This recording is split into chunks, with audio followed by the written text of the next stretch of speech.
Please, intindihin mo naman ako. Ang dami ko pang gusto marating, Aki. Ang dami ko pang gusto magawa natin. Natin! Pia, natin! Baka gusto mo! Gusto mo lang, Pia! Para saan pa lahat ng mga pinaplano natin kung pupunta ka rin pala na Singapore? Ha? Wow! Ang galing mo din eh! Sumama ka na lang sa akin, Aki. Sige na, magtutulungan tayo doon.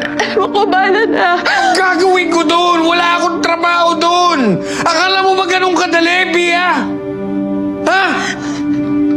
Ang hirap sa'yo! Masyado kang ambisyosa sa sarili mo! Sandali. Bakit parang pinapalabas mo na ginagawa ko lang lahat to para sa sarili ko? Aki, bakit parang sinasabi mo sa akin na ang damot-damot ko?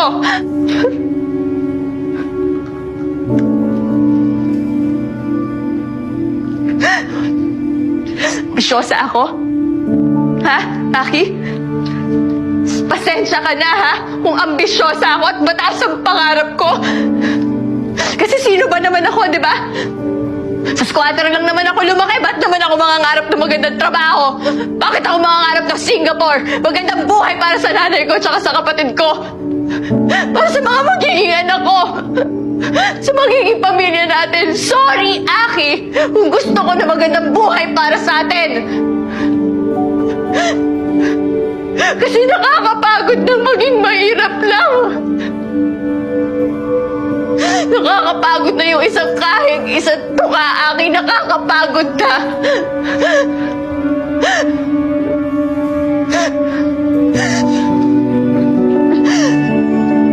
Gusto mo bang pumayat nang walang ginagawa?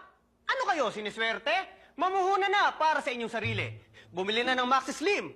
Kulay gasolina, kaya kitang-kita nyo ang resulta. 4 na araw pa lang, itsurang bungo ka na. Cut! Alam mo, isang bala lang ilalagay ko dito.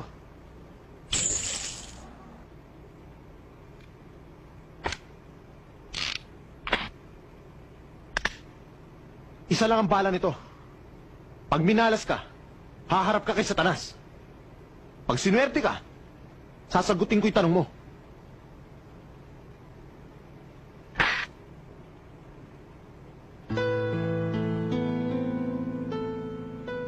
Ano nangyari sa'yo, Joey?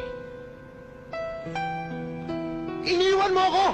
Pinabayaan mo akong mag-isa! Hindi ko sinasadya. Binalikan kita, Joey. Hinanap kita! Ha? Takot na takot ako! 2 taon ako nasa kalye! Pati basura, kinain ko! Inampun ako ni Don Jose. Niligtas niya ang buhay ko.